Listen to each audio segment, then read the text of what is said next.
Daily. Taste the Daily.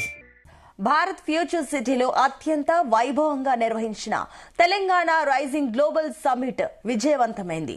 రాష్ట్ర ఉజ్వల భవిష్యత్తు vision ఆవిష్కరణకు నిర్వహించిన ఈ అంతర్జాతీయ సదస్సు తొలి రోజున పేరొందిన కంపెనీలు, దేశ విదేశాల నుంచి ప్రతినిధులు, పారిశ్రామికవేత్తల దృష్టిని అమితంగా ఆకట్టుకుంది. తొలి రోజే సుమారు 2.43 లక్షల కోట్ల రూపాయల పెట్టుబడుల ఒప్పందాలు కుదిరాయి. 35 ఎంఓయూలపై సంతకాలు జరిగాయి. దీని ద్వారా తెలంగాణ రాష్ట్రం విజన్ 2047 దిశగా వేగంగా పయనిస్తున్న ఆర్థిక శక్తిగా తన సుస్థిర స్థానాన్ని చాటుకుంది. ముఖ్యమంత్రి రేవంత్ రెడ్డి, మంత్రి శ్రీధర్ బాబు ఆధ్వర్యంలో తొలి రోజు deep tech, green energy, aerospace రంగాలలో పలు పెట్టుబడుల ఒప్పందాలపై సంతకాలు చేశారు.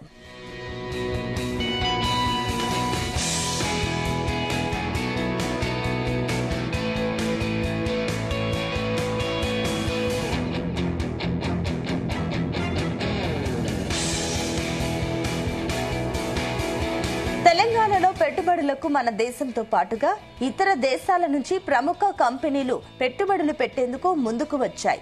దీంతో ఒకే రోజున 2.43 లక్షల కోట్ల పెట్టుబడులను ప్రభుత్వం ఆకర్షించింది. ఈ పెట్టుబడులు రాష్ట్ర అభివృద్ధికి, పెద్ద ఎత్తున ఉద్యోగ అవకాశాల సృష్టికి దోహదపడనున్నాయి. ప్రముఖ సంస్థలు, పెట్టుబడిదారులు, అంతర్జాతీయ కంపెనీలు తెలంగాణలో తమ ప్రాజెక్టులను నెలకొల్పేందుకు ముందుకు వచ్చాయి. ప్రత్యేకంగా పునరుత్పాదక ఇంధనం, బయోటెక్, సినిమా నిర్మాణం, మీడియా, విద్య, టెక్నాలజీ వంటి రంగాలలో భారీగా పెట్టుబడులు రావడం విశేషం.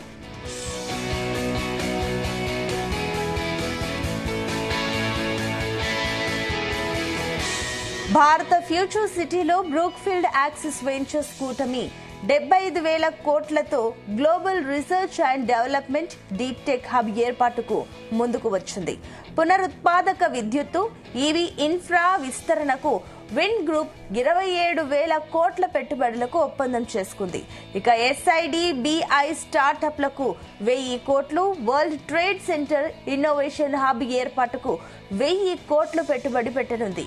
ఇక ఈవ్రెన్ యాక్సిస్ ఎనర్జీ 31,500 కోట్లతో solar power, wind power mega ప్రాజెక్టులు ఏర్పాటు చేసేందుకు ముందుకు వచ్చింది.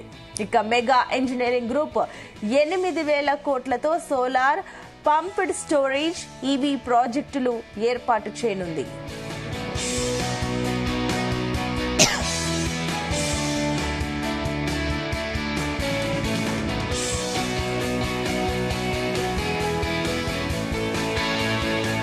తొలి రోజు 2.43 లక్షల కోట్ల పెట్టుబడులు రావడం తెలంగాణలో ప్రభుత్వం అనుసరిస్తున్న విధానాలపై దేశీయ, అంతర్జాతీయ విశ్వాసానికి నిదర్శనమని సీఎం రేవంత్ రెడ్డి అభిప్రాయపడ్డారు.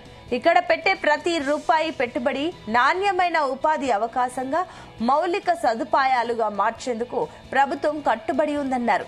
ఈ భారీ పెట్టుబడులు తెలంగాణ రైజింగ్ 2047 దిశలో బలమైన పునాదులు వేస్తాయని పరిశ్రమల శాఖ ప్రత్యేక ప్రధాన కార్యదర్శి సంజయ్ కుమార్ అన్నారు.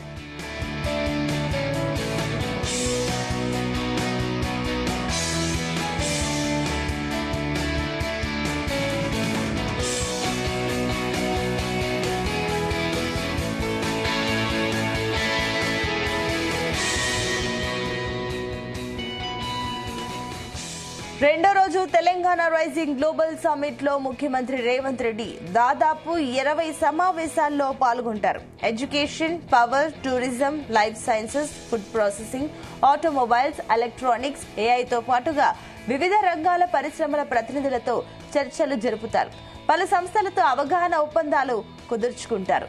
రాష్ట్ర వ్యాప్తంగా జిల్లా కలెక్టరేట్లతో నెలకొల్పిన తెలంగాణ తల్లి విగ్రహాలను గ్లోబల్ సమ్మిట్ వేదిక నుంచి వర్చువల్ గా ఆవిష్కరిస్తారు. ఇక సాయంత్రం మహేంద్ర అండ్ మహేంద్ర అధినేత ఆనంద్ మహేంద్రతో ప్రత్యేకంగా సమావేశమవుతారు. సాయంత్రం తెలంగాణ రైజింగ్ విజన్ డాక్యుమెంట్ ను ఆవిష్కరిస్తారు. రాత్రి 7 గంటలకు డ్రోన్ షో, ఫైర్ వర్క్స్ తో Telangana is rising, come join the rise theme ప్రదర్శనలో ముగింపు వేడుకల్లో నిర్వహిస్తారు.